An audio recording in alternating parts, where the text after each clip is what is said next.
Cuando todos te abandonen y te hayan dado la espalda, solo piensa en Jesucristo, amigo que nunca falla.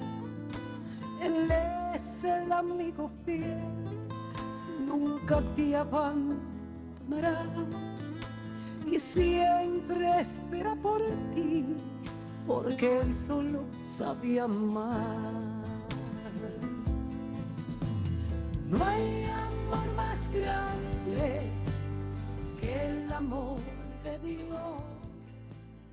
Muy buenas noches, hermanas y hermanos. Buenas, pero muy buenas noches nos de Dios.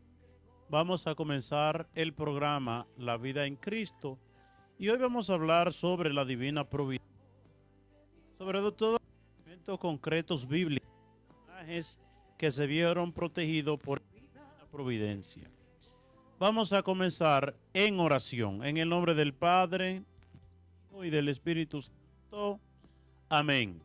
Ven, Espíritu Santo, llena los corazones de tus fieles, enciende en ellos el fuego sagrado de tu amor, envía tu Espíritu y todo será creado y renovará la faz de la tierra. Oh Dios, que iluminaste los corazones de tus fieles con la luz del Espíritu Santo, haz que guiado por ese mismo Espíritu del bien, divino consuelo, por Cristo nuestro Señor. Amén. Hermanas y hermanos, inmediatamente entramos en tema. Vamos a hablar sobre la divina providencia, pero primero, ¿qué es la providencia? Se le llama providencia, oigan bien, se llama providencia al cuidado especialísimo que los papás buenos y generosos tienen con sus hijos pequeños. Es estar pendiente de qué necesitan, qué peligro tienen, cómo están de salud, qué están necesitando, etc. Providencia viene de proveer, es decir, prevenir para dar lo que el otro necesita en el momento oportuno. Cuando ese cuidado amoroso lo tiene Dios con nosotros, que somos sus hijos muy amados, se llama divina providencia. Una maestra una vez le preguntó a una niña, ¿quién es Dios? ¿Quién es Dios?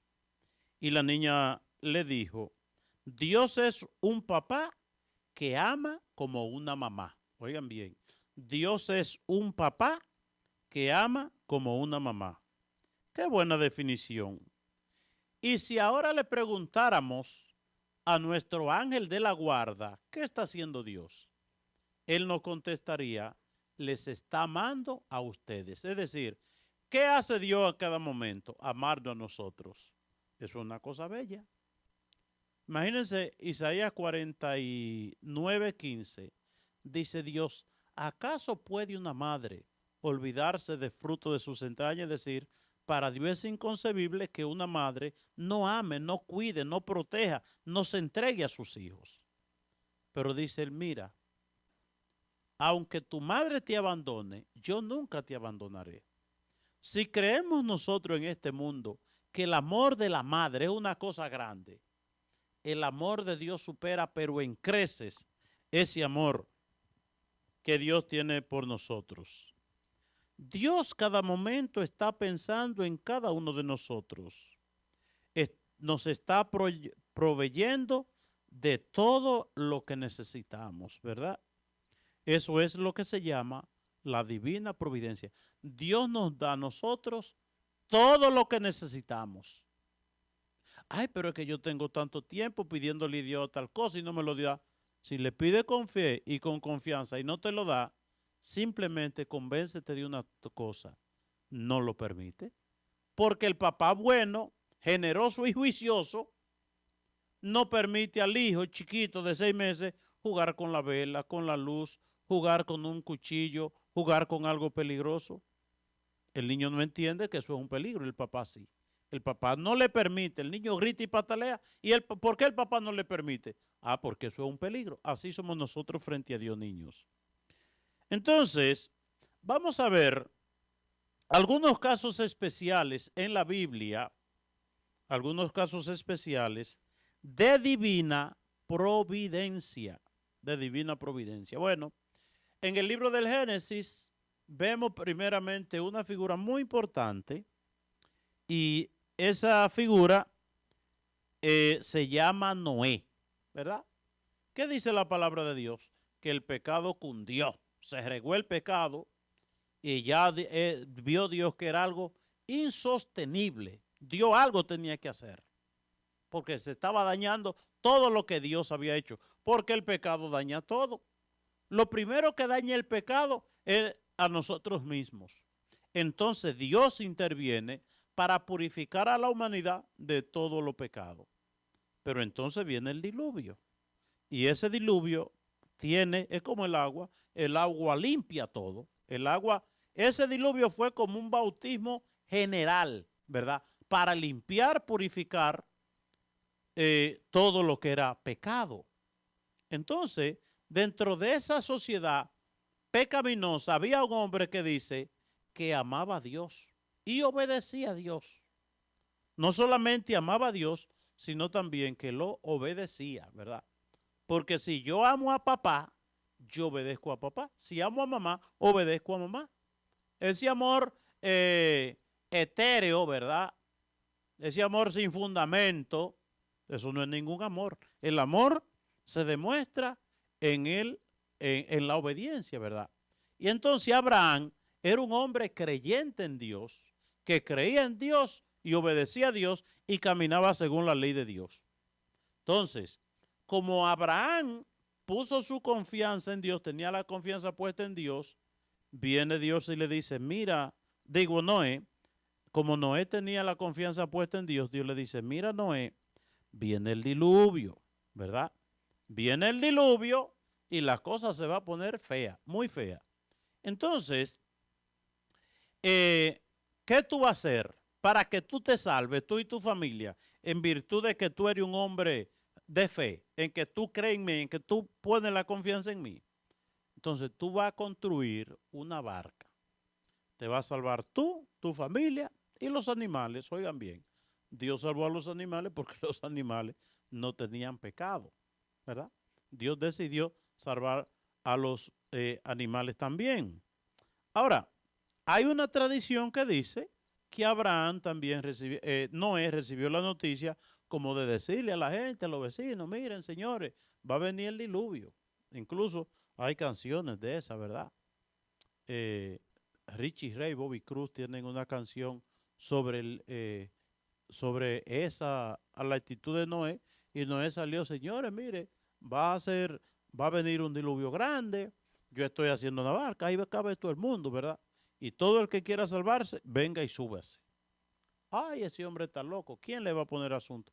Que Jesucristo rememora este acontecimiento de Noé, diciendo que en tiempo de Noé la gente solamente se dedicaba a cosas mundanas, pero la gente no se dedicaba a hacer obras buenas, no, la gente no rezaba, la gente no se reunía para alabar y glorificar a Dios.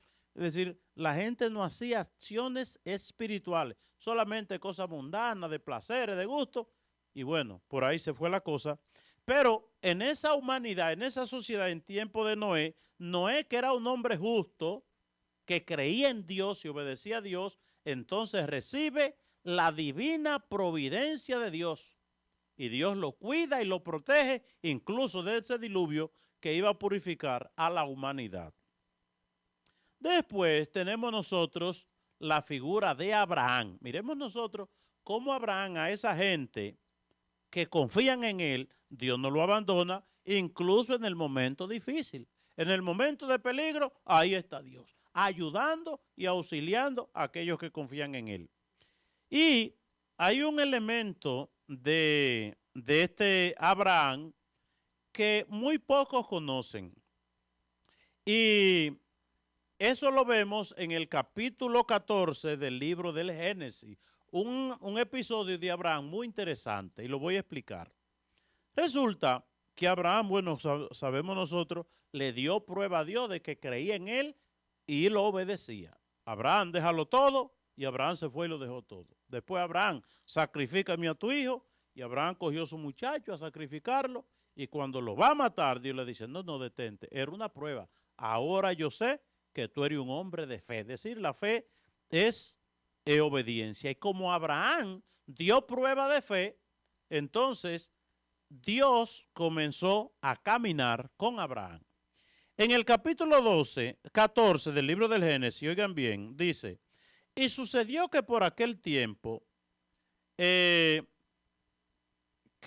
Anfalfet, rey de Sanar, Ariot, rey del Ponto, Condorlamor, rey del Elamitas, y Tedal, rey de los Goyín, declararon la guerra, ¿verdad?, a todos los territorios conocidos.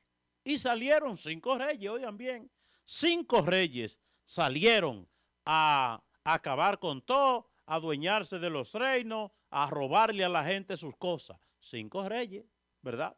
Y por ahí enfrentaron incluso a algunos reyes. Los 5 reyes se llevan de paro a todos los reyes y a todos los reinos y a todo lo que encontraban y andaban saqueando, pero unos reyes medio raros eso, ¿verdad? Pero eran reyes de 5 reinos. Bueno, eso barrieron por todas partes.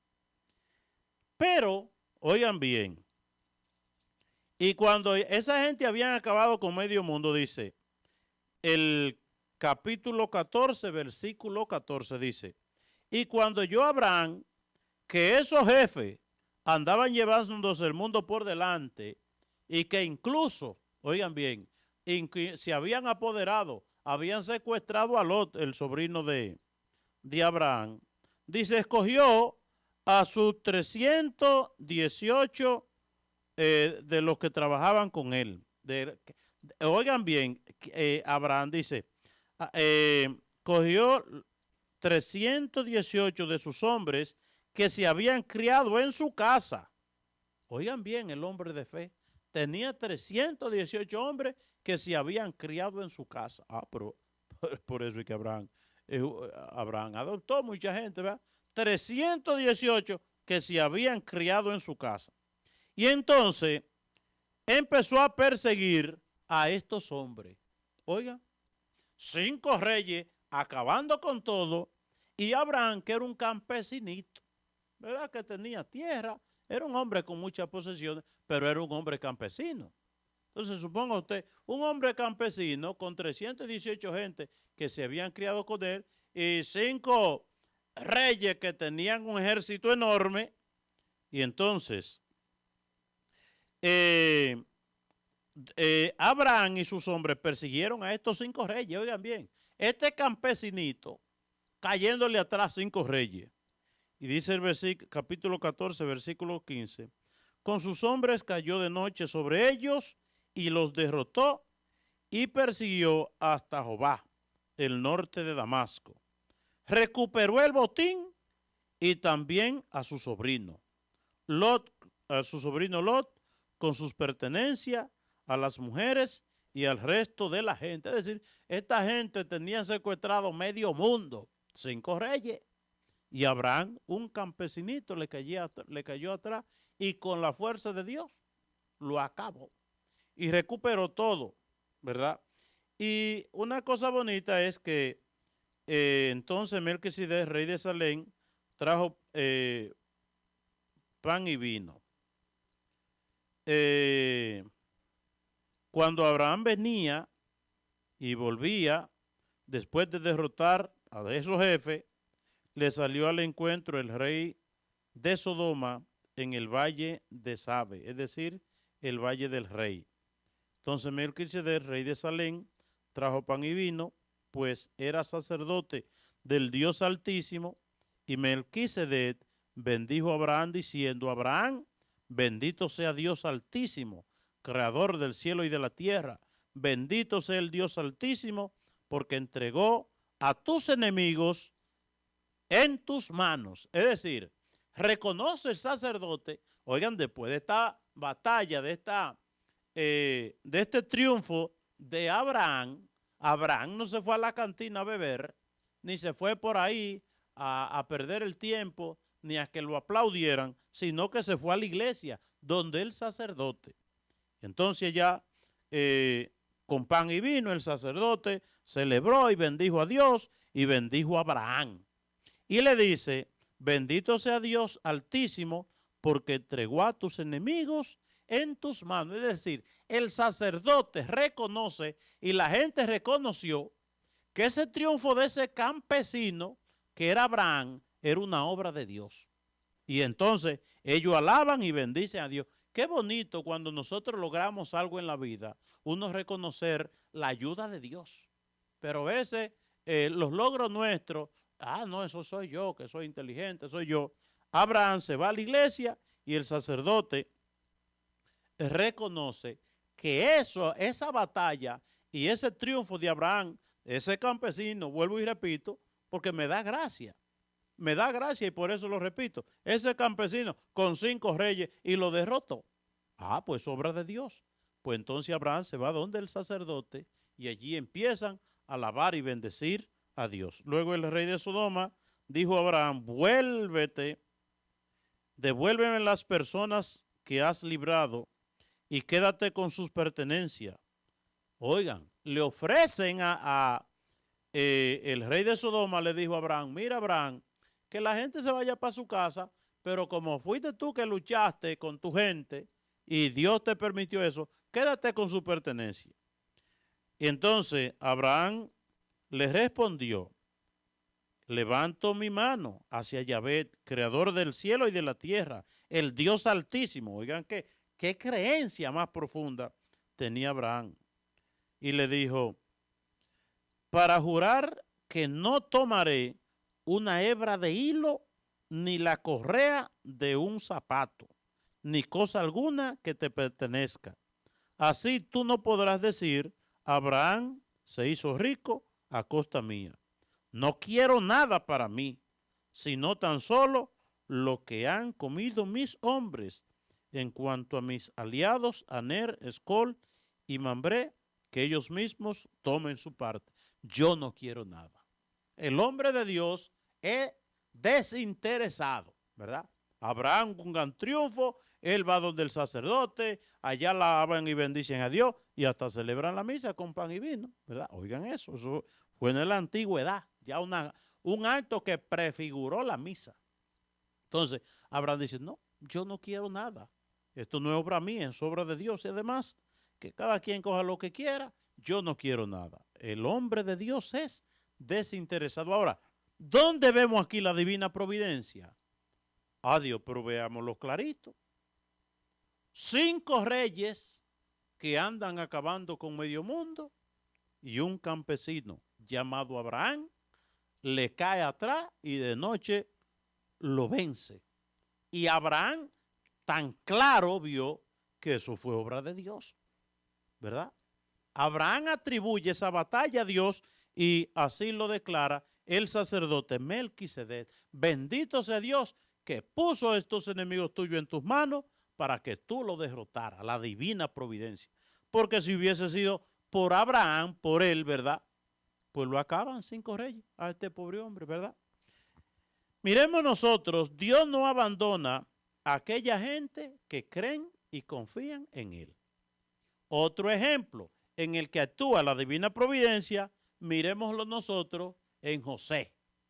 ¿Quién era José?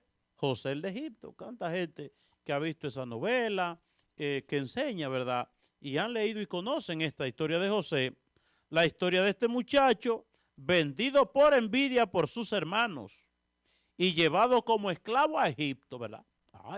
Vendido por sus hermanos, llevado como esclavo en Egipto, se acabó José, se le acabó todo. Pero sin embargo, es verdaderamente hermosa esta historia. Allí, es decir, en Egipto, brilla el cuidado paternal que Dios tiene hacia este hijo suyo, que está dispuesto a hacer cualquier sacrificio con tal de no ofender al Creador, ¿verdad? José era el hijo menor hasta ese momento en que sus hermanos lo venden. Ya después Abraham tiene otro hijo, ¿verdad? El Benjamín, por eso se le llama Benjamín. Benjamín es el hijo más pequeño de Abraham. Por eso el más pequeño de una casa es el Benjamín, o el más pequeño, en atención a ese niño que tuvo Abraham después de José, después que José fue vendido, que se llamaba Benjamín, ¿verdad? Entonces, José había aprendido en su casa a respetar a Dios y alejarse de todo aquello que fuera ofensa a Dios. Él en Egipto no se mancha de ninguna manera con la idolatría que encontró en ese país. No, no, no, no, no. Eso me recuerda esa exhortación que le hace San Pablo a Timoteo. Timoteo, mira, permanece en aquello que ha aprendido en tu casa, de tu abuelita Eloida, que te enseñó la vida de fe, la vida cristiana, la oración, a ir a la iglesia. Ella te enseñó todo eso. No, permanece en eso que aprendiste, ¿verdad? Pues eso le pasó a José. Que José, siendo vendido por sus hermanos y esclavo en Egipto, en medio de su vida difícil en un principio, nunca ofendió a Dios. Se apartaba de todo aquello que ofendía a Dios. Y entonces, y la divina providencia lo fue guiando hasta convertirlo en el primer ministro de Egipto y salvador de su familia. Un resumen muy concentrado, pero que lo dice todo, ¿verdad? Los detalles los conocemos nosotros en la Biblia, ¿verdad? La divina providencia. José confió en Dios. Confió en Dios y Dios no lo traicionó. Como dice el refrán, Dios escribe derecho sobre líneas torcidas, ¿verdad? Y a través de ese principio tan funesto para José, sus hermanos lo venden. Primero lo tiran a un hoyo, planifican matarlo, tantas cosas, pero terminan vendiéndolo como vendiéndolo. Esta gente lo llevan hacia Egipto, allí lo venden como esclavo, pero Dios lo fue guiando poco a poco, en medio de esas dificultades humanas, de la venta de sus hermanos, esclavo por allá, él fiel en su fe, y Dios lo fue guiando de una manera tan admirable que se convirtió en el primer ministro de Egipto y en el salvador de su familia y el salvador de millones de gente, porque a él fue que lo encargaron, ¿verdad? Si no es por él, no hay alimento para esos 7 años de sequías que enfrentó el faraón y el pueblo de Egipto, y que de allí venían incluso gente de todos esos países cercanos, donde la seca había llegado. Es el salvador no solamente de su familia, sino también de una muchedumbre muy enorme. Entonces, vemos nosotros 3 gente en lo cual se ve claro la divina providencia. ¿Cómo actúa la divina providencia? En favor primeramente de Noé en el diluvio. Mira, Noé, como tú crees en mí, como tú pusiste la confianza en mí, yo te vengo a decir que viene un diluvio para que no te coja de sorpresa a una barca y te salvarás tú y tu familia. Después está esa figura de Abraham, venciendo 5 reyes, un pobre campesino, ¿verdad? Claramente la mano de Dios. Y miremos nosotros como él percibe la cosa tan clara que se va derecho donde Melquisedec, rey del Salem, sacerdote del Dios Altísimo, y allá hacen una celebración con pan y vino que prefiguró la misa y donde se reconocía a Dios como el autor de esta victoria de Abraham, es decir, fue Dios que venció en la persona de Abraham. Eso es una cosa bella. Y después tenemos este caso de José, José el de Egipto, vendido por sus hermanos, esclavo en Egipto, y Dios lo va guiando poco a poco, la divina providencia. Una cosa tan perfecta. Pero vemos nosotros también Lot. Lot, cómo fue salvado, ¿verdad? Lot, podemos decir, adquiere la fe con la cercanía de su tío, ¿verdad? Cómo hasta un tío influye en la fe de un sobrino. Lo era el sobrino y Abraham era el tío. Y Lot, de alguna manera, pues se llena de fe y de buenos valores aprendidos de su tío Abraham. Y cómo llegan unos ángeles en forma de hombre y son acogidos por Lot y allá una multitud de pervertidos, ¿verdad? Querían hasta violar a esos hombres. Y Lot se convierte en el defensor de esos ángeles. Entonces el pecado es una cosa tan grande que Dios decide, caramba, pero ni unos ángeles. Oigan dónde llega la perversidad de la gente cuando se aparta de Dios. Estos pervertidos querían violar a unos ángeles, ¿verdad? Cuando el hombre no tiene a Dios, le entra lo que sea, pero uno dice, pero caramba, cosa fuerte, ¿verdad? Y entonces Dios decidió, ante estos actos abominables, acabar con Sodoma y Gomorra. Y recordemos que llovió fuego y azufre. Pero estos ángeles salvan a Lot. Se salva a Lot y su familia. Incluso es curioso que Lot tenía 2 hijas y las 2 hijas tenían novio. Y entonces Lot quiso salvar incluso a los novios de sus hijas. Pero ellos no le pusieron asunto. Por eso fracasaron, ¿verdad? Por no llevarse de consejo. Entonces, Lot se salva y su familia en virtud también de la divina providencia. La divina providencia salvó a Lot. Entonces, hay otros casos admirables, ¿verdad?, de la divina providencia. Miremos nosotros 3 ejemplos de ese pueblo de Israel, ¿verdad?, amado por Dios. Y hay una cosa interesante que dice Dios que Él amó a su pueblo Israel como un hijo. Y este pueblo gritó a Dios, gritó y aclamó a Dios. Y entonces Dios escuchó su grito y acudió, ¿verdad? Acudió allí la divina providencia, la providencia de Dios. Y entonces 3 casos de la divina, cómo actúa la divina providencia en este pueblo de Israel. Primeramente, cuando el pueblo de Israel que sale de Egipto, entonces, como en un acto podemos decir, como no muy racional, podemos decir, el faraón deja salir al pueblo de Israel. Pero una vez sale, como que reacciona y dice, no, yo voy a acabar con este pueblo. Y coge su gran ejército, ¿verdad? Y le cae atrás al pueblo. Este pueblo que no tiene ni un cuchillo para defenderse, ni un cortapluma, ni siquiera para defenderse. Un pueblo indefenso totalmente. Ahora, el pueblo tenía un arma poderosa, que era el amor y la protección de Dios. Es decir, contaba con la divina providencia. Y cuando viene ese ejército enorme, bien armado de los egipcios, y entonces lo que el pueblo tiene al frente, detrás de ese pueblo, ese gran ejército egipcio que lo viene a acabar, y entonces al frente tienen ese mar rojo, terrible, ¿verdad? Y un pueblo entero, donde habían niños, animales, tirarse a las aguas era suicidarse. Y entonces ahí Moisés aclama a Dios, la oración, el poder poderoso de la oración. Y sabemos nosotros la divina providencia, cómo actuó en ese momento. Se abrió el mar rojo y el pueblo pudo pasar. Pero los otros no contaban con eso, con esa protección. Porque los egipcios, cuando ven el mar abierto, pues vamos a caerle atrás.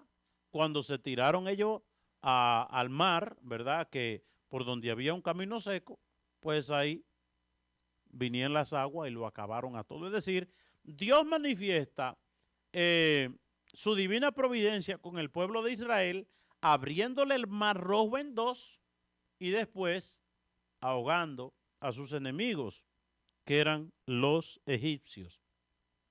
Otro elemento de la divina providencia es cuando el pueblo no tiene comida, no tiene comida. Y aquí hay una cosa interesante. Primeramente, Dios le manda el maná, que era como un pan, ¿verdad? Y el pueblo ya tuvo pan. Ay, qué bueno, tenemos pan, tenemos pan. Pero resulta que llegó el domingo y entonces el pueblo la semana entera comiendo pan y el domingo dice, caramba, la semana entera comiendo pan. Es decir, como decía un poeta, pan por la mañana, pan al mediodía, si Dios no mete su mano, pan 3 veces al día, ¿verdad? Entonces, como el pueblo estaba acostumbrado a que el domingo en familia mataban un pollito, como se hacían en nuestros tiempos, ¿verdad? Que todo era difícil, que la semana entera era la comidita vacía, un morito, arroz y frijoles, plátano y batata o yuca. Y entonces el domingo mataban un pollito, compraban una libre de carne, porque por lo menos no hueliera algo de grasa, ¿verdad? Pues este pueblo, cuando llegó el domingo, pues se quejó. Dice, caramba, Moisés, estamos desde el lunes comiendo pan, y esto es pan por la mañana, pan a todas horas.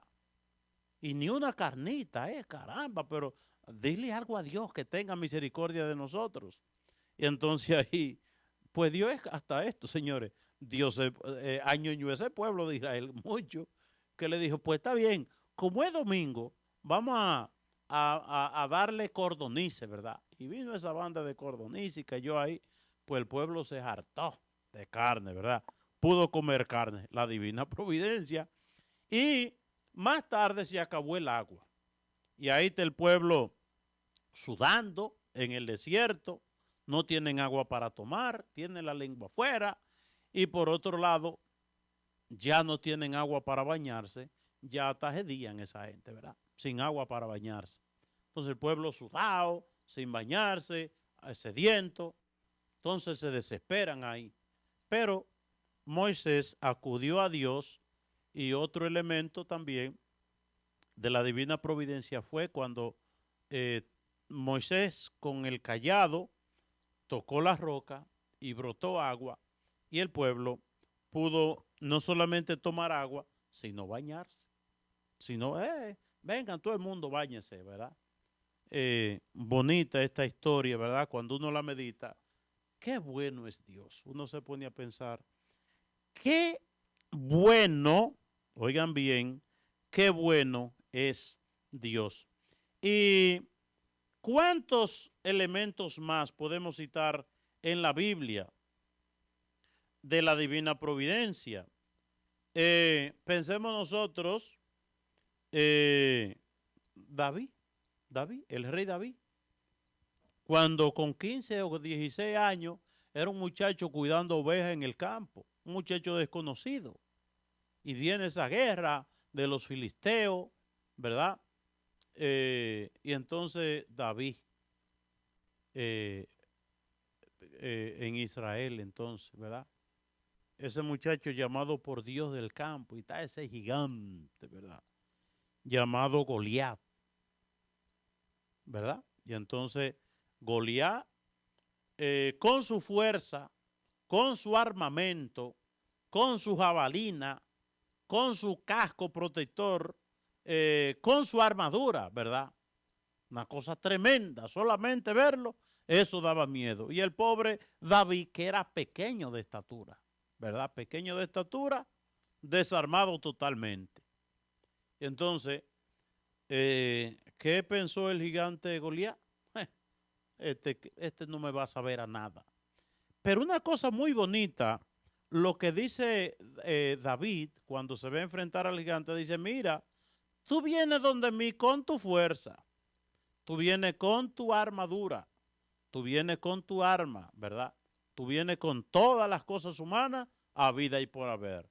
Y yo voy con una sola arma. Ajá. ¿Y dónde está que no la veo? La gracia de Dios. Y con eso te voy a acabar. Porque no soy yo, yo lucho en nombre de Dios, de ese el Dios altísimo. Y Dios me dará la fuerza para acabarte y derribarte. Y el otro ahí se muere de la risa, ¿verdad? Quizás hasta se tiró al suelo para regirse, pataleando allá de la burla contra este muchacho insignificante, pequeño y frágil que era David. Y jovencito, 15 o 16 años. Entonces David va convencido en el poder de Dios. Lo que es el convencimiento, la confianza en Dios. Porque cuando actúa la divina providencia en nosotros, cuando nosotros confiamos en Dios. Ahí es que actúa. Porque armamos las cosas tan bien a veces que Dios no cabe. Es decir, cuando armamos nosotros nuestros proyectos y calculamos todo y no metemos a Dios en nuestro proyecto, Dios se queda fuera.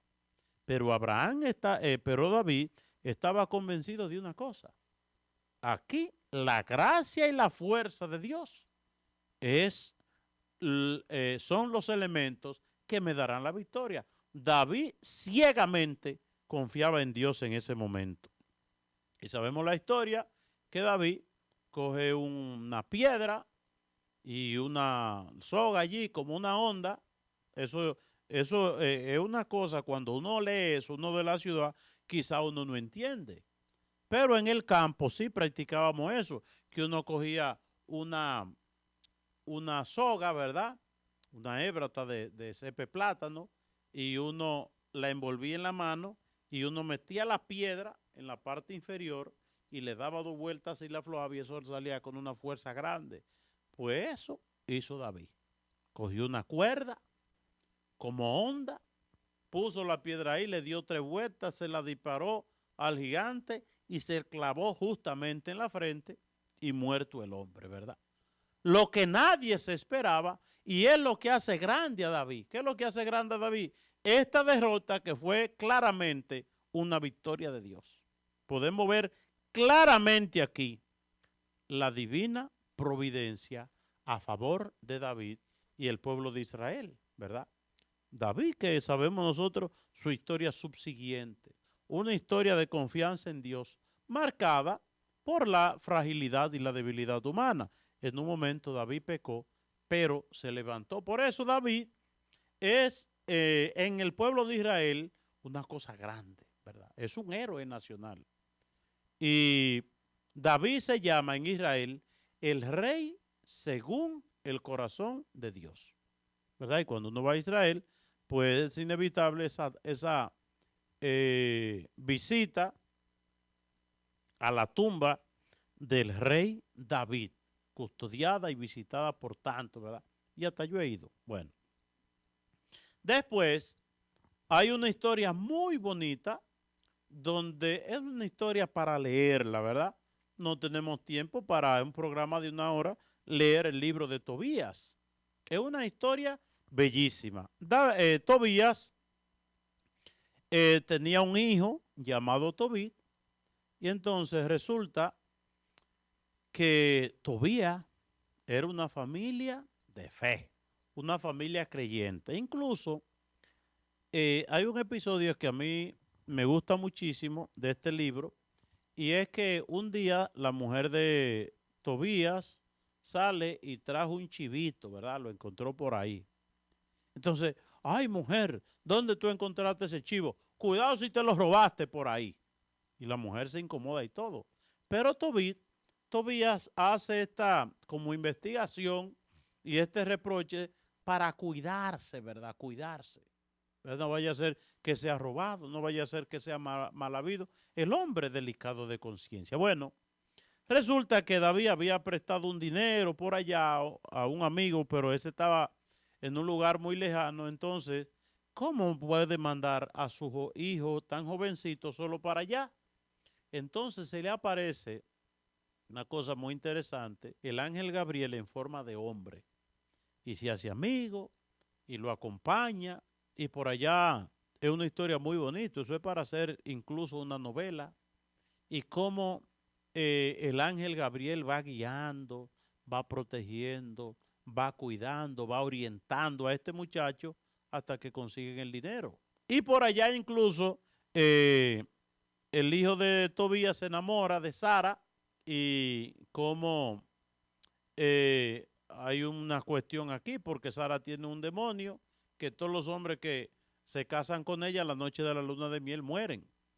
Entonces, ellos, una cosa bonita, de cómo un muchacho de buena familia, ¿verdad? La noche de la boda se pone a orar, pidiendo la bendición a Dios por él, y dicen ellos, mira, tú sabes que yo no me puedo juntar con esta mujer como hacen los paganos, que los paganos se juntan como se juntan los animales sin la bendición de Dios. Dicen, no, no, no, no, no. Ay, no, yo no me puedo juntar así. Tenemos que rezar. Ven, Sara, arrodíllate al lado mío para que recemos. Y esa oración de Tobit a Dios le dice, Señor, tú sabes que si me caso con esta idea de Israel, no es para satisfacer mis pasiones, no es cuestión de placer. Es para formar un hogar donde se alabe y se bendiga tu nombre. Bueno, pues el papá de Sara dije, bueno, este muchacho va a amanecer muerto como han amanecido muertos los otros que se acuestan con mi hija. Pero resulta que aquí había fe y actuó también la divina providencia. Incluso como el Gabriel, el ángel Gabriel, lo orienta a él con la hiel de un pez, que se la ponga a su papá en los ojos y él se va a sanar y así sucede. Una historia bellísima. Es una historia de la divina providencia, ¿verdad? Esta historia de el libro de Tobías. Pero vamos a ver dos elementos, por últimos, dos elementos bíblicos también de divina providencia. Vamos a verlo en el libro del profeta Daniel. Dos elementos, miren, Daniel es del tiempo del profeta Jeremías. Daniel es uno de los que llegan como esclavo con la intervención, recordemos, lo que había profetizado Jeremías, y fue la intervención de Nabucodonosor, rey de Babilonia, que saqueó el templo, destruyó el templo, no quedó piedra sobre piedra, mató mucha más gente en la ciudad y se llevó a algunos hombres para allá, se los llevó como esclavo. Y allá va este muchacho, Daniel. Y en el capítulo 6 del libro de Daniel, en el capítulo 11, vemos una cosa tan bonita de lo que es la divina providencia. El rey, el rey de Babilonia, había decretado, oigan lo que había decretado, que nadie podía rezarle a Dios. Que esa gente, los israelíes que estaban allá, el que rezara y lo encontraran rindiéndole culto a Yahvé, lo iban a matar. Y entonces, este muchacho, lleno de fe, esto lo leemos en el capítulo 6 del libro de Daniel. Dice, cuando Daniel supo que había sido firmado este decreto de que no se podía rezar, entró en su casa y su pieza estaba en el segundo piso y la ventana daban a Jerusalén. 3 veces al día Daniel se ponía de rodillas y oraba. Oigan bien, Daniel se ponía de rodillas y oraba y alababa a Dios como lo había hecho siempre. Había un decreto que el que hiciera eso lo iban a matar, pero Daniel dijo, yo no voy a, más vale obedecer a Dios que a los hombres. Entonces, como se puso a rezar como lo había hecho siempre, pues bien, esos hombres entraron en tropel y encontraron a Daniel que estaba suplicando e implorando a su Dios. Corrieron donde el rey y le contaron, ay, hemos encontrado a Daniel rezando allá, alabando a Dios. Y hay un decreto que el que haga eso tiene que morir. Entonces, había un castigo en ese tiempo que era la fosa de los leones. Había un lugar lleno de leones hambrientos que cuando veían una gente, ¿verdad?, se lo comían inmediatamente. Entonces, el rey, que le tenía un poquito de cariño a Daniel, como que quiso defenderlo, pero no podía echar para atrás porque ya había un decreto. No podía violar la ley ni el propio rey. Pero el rey se acostó en el suelo como apesadumbrado, diciendo, bueno, señor, si es verdad que tú hiciste, líbralo, ¿verdad? Y entonces lo echaron al foso de los leones y cuando eso que lo habían denunciado dice, bueno, este no dura ni 30 segundos, ni un minuto dura este vivo. Y lo dejaron ahí, vamos a dejarlo un rato ahí, que los leones se lo coman para que no crean en ese Dios, ¿verdad? Porque ya usted sabe, el que no cree en Dios es un chimoso de primera y le encanta como de destruir todo lo bueno que hay. Bueno, pues cuando volvieron, ¿qué resultó? Resulta que cuando fueron a ver, ahí estaban los leones echados alrededor de Daniel.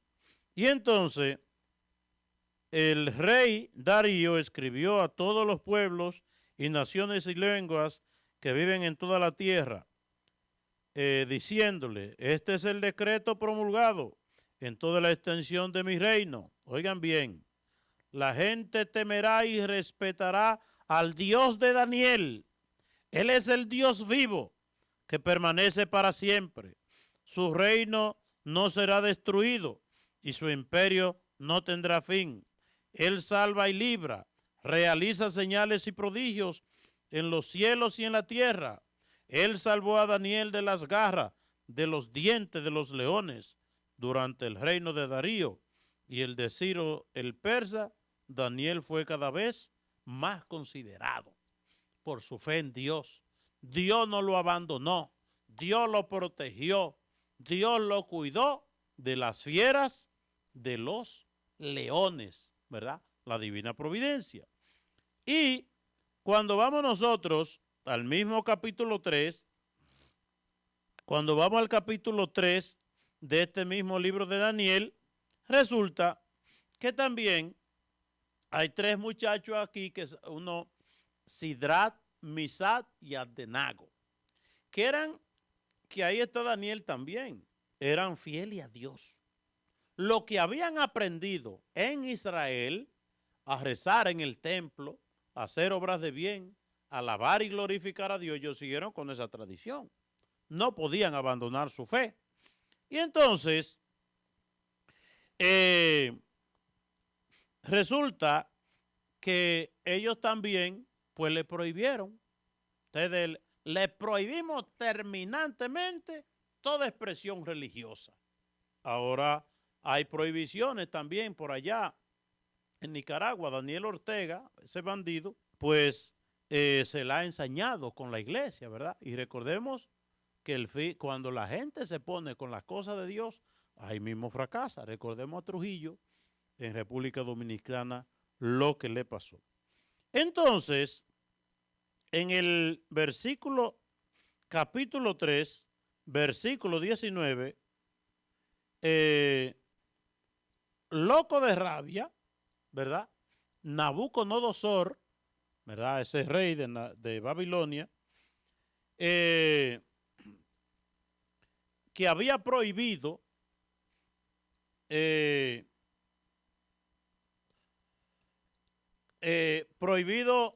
como toda clase de expresión religiosa, le dijo, mira, Sidrat, Misat y Abdenago, ustedes no pueden de que alabar a Dios. No, nosotros tenemos nuestro propio Dios. Entonces respondieron al rey Nabucodonosor, no necesitamos darle una respuesta de que si vamos a obedecerte a ti o a Dios, si nuestro Dios al que servimos quiere salvarnos del horno ardiente que tú vas a preparar y de tu mano, nos salvará. Pero si no lo quiere, has de saber que no serviremos a tus dioses ni adoraremos la estatua de oro que elegiste. Es decir, querían obligarlo a que se arrodillaran delante de una estatua pagana de oro. Y a mí me gusta mucho eso. Dice, mira, nosotros rezaremos a Dios. Y si Dios quiere salvarnos, que nos salve. Y si Él no quiere salvarnos, como quiera, de ninguna manera nos arrodillaremos ante lo que tú nos propones. No. Loco de rabia, Nabucodonosor cambió de actitud con respeto a Sidrat, Misat y Abdenago.